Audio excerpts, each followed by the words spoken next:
Yo, what's up, my boys? I wanted to talk to you guys today about one of the best shows HBO has ever released.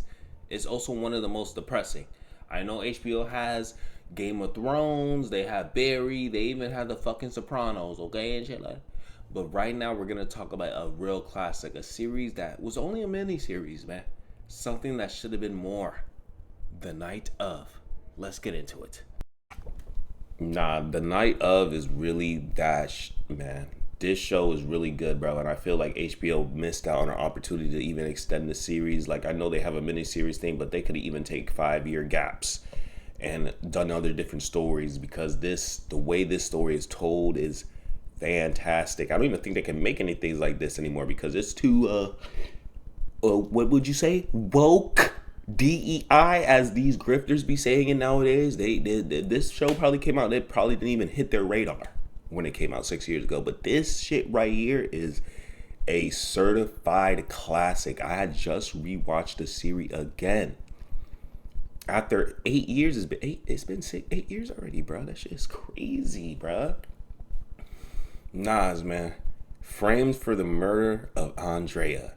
This all happens because he decided he wanted to go to a party and he did not just stay his ass home. His friend stood him up and he was like, man, I still want to go to this party. I'm still trying to see these biddies. So he goes home and takes his dad's cab. GG's. GG's. He goes out driving. He gets lost. A baddie gets into a car. Oh, shit. I'm going to just take you everywhere. Da, da, da, da. I guess I'll just take you around. He takes her to these places. They're chilling. They go to the gas station. They go to the lake. And at the lake, they're looking at the bridge. I think they're looking at the Brooklyn Bridge and shit like that. And it's like, or that could have been the Manhattan. I'm pretty sure it's the Manhattan Bridge they're looking at because I'm like, they're looking at the Manhattan Bridge. And they're taking drugs, and then they're like, okay, let's go back to my crib, she says. And then he's like, okay, let me go. And then they start going over to her crib. They do more drugs. And they start playing this game, this Russian roulette game, but with your hand. So the knife is there. It's like in Red Dead 1. You know what I'm talking about? The Red Dead 1 game where you're playing the mini game with the finger fillet or whatever the fuck it's called.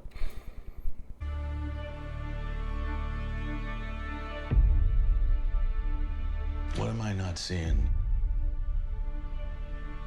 Explain to me what I'm not understanding. It looks like I killed her, I know that. That's how it looks. But it's not that simple, is it?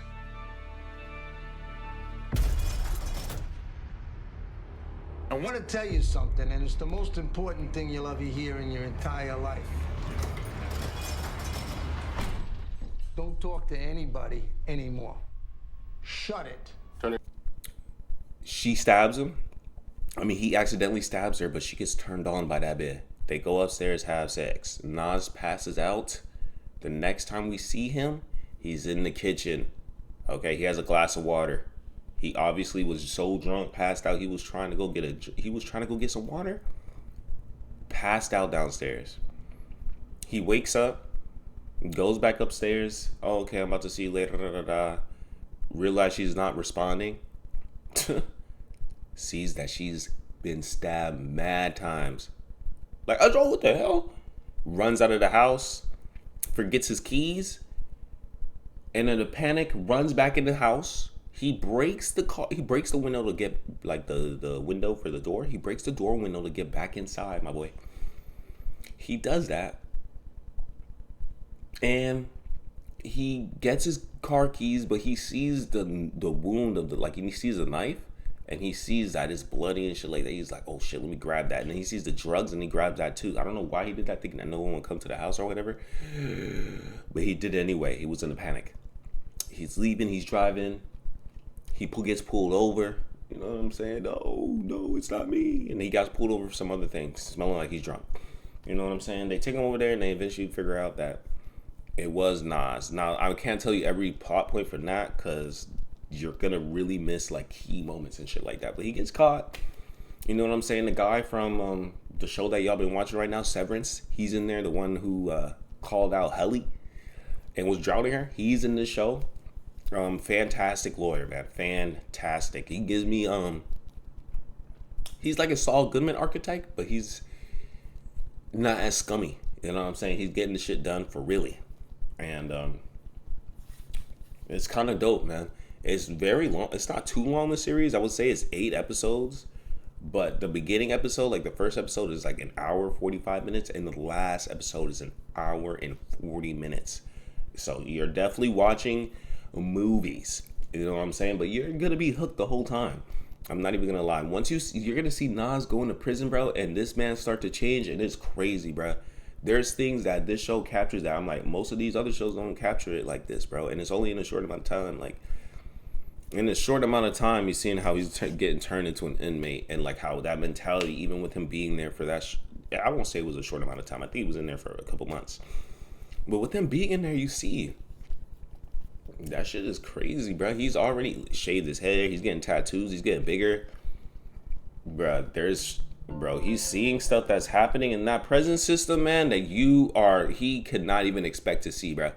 There's this scene where he's even trying to call his mom off a burner phone, and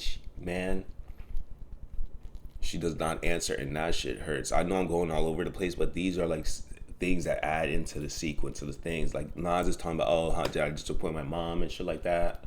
Did I do this with my mom? She raised me right and shit like that. And Nas didn't even do anything. He doesn't even know if he did anything, but I think it was Ray. I think it was one of the other. That's a whole different story, okay? And then they're in court, and she's seeing the pictures of what happened to the murder. Oh my God. And then she's like, did I raise a monster? To his lawyer. Bro, that shit hurts. Like, bro, that's your own son, bro. And you thinking that? You're not even going to think, nah, my son couldn't possibly do that. You're like, my son, did I raise a monster? That he comes back because it's not guilty. And you're trying to fake it all. You're trying to look at him and smile. But he remembered, but he called you and you hung up on that ad. You hung up on him. You left the courtroom, bro. I'm not gonna lie, the ending of the show is pretty depressing, bro. I skipped, because I'm not even telling you about the courtroom dramas, but I'm telling you one of the last few parts of episode 8, bro. She is crazy, bro. And he stands up for himself. I'm like, bro, fuck this family, bro. I mean, not fuck this family, because you know what I'm saying. They're just going through a lot. There's just so much into it. Like, I know I said the Muslim thing, but it really adds into it. Pakistani, Muslim, all of that shit. They're all like integrated into this. And right now it might not be the time for it. Right now it might not be the time. I don't know. But they tackle real issues in there. Even the repercussions of 9/11 and shit like that. And people were talking about this group of people, he was getting bullied, and every time he had some type of outburst and outbreak, they were acting like he was the crazy one. I'm like, bro, he was getting bullied for something that he didn't do. The 9/11, he didn't do that, but every one of his people, if you were in New York at that time, it was very patriotic, as they say in the show. That shit is yo, bro, this show is actually a gem, dude. I feel like we don't get quality TV like this anymore, especially that makes you feel something like this. I guess the closest thing was probably like, I could give something for it to this year, right? No, I don't know. Honestly. There's just something about shows 8-10 years ago that's just, they were really hitting it. They were really not too scared. And then a shift started to happen. I don't know what the fuck happened. But I just hope you guys enjoyed me ranting about The Night Of, bruh. It's one of my favorite TV shows produced by HBO. Maybe right after... You know what? This show and Mindhunters are... Yo. We deserved these TV shows and we didn't get them, bro. The Night Of... and Mindhunters, we needed them at least to be 4 seasons, just of good content. But you know what I'm saying? We're in a different timeline and we keep getting slapped and shit like that, and them releasing GTA 5 20 times, and them keep making Star Wars prequels, sequels, and trequels. So that's the end of my rant today, man. I hope you guys enjoyed the video, man. Let me know what you guys think about the night of. If you guys have watched it, if you planned on watching it, if I didn't spoil it too much, please. I don't think I really spoiled it too much. I just gave you the basic premise.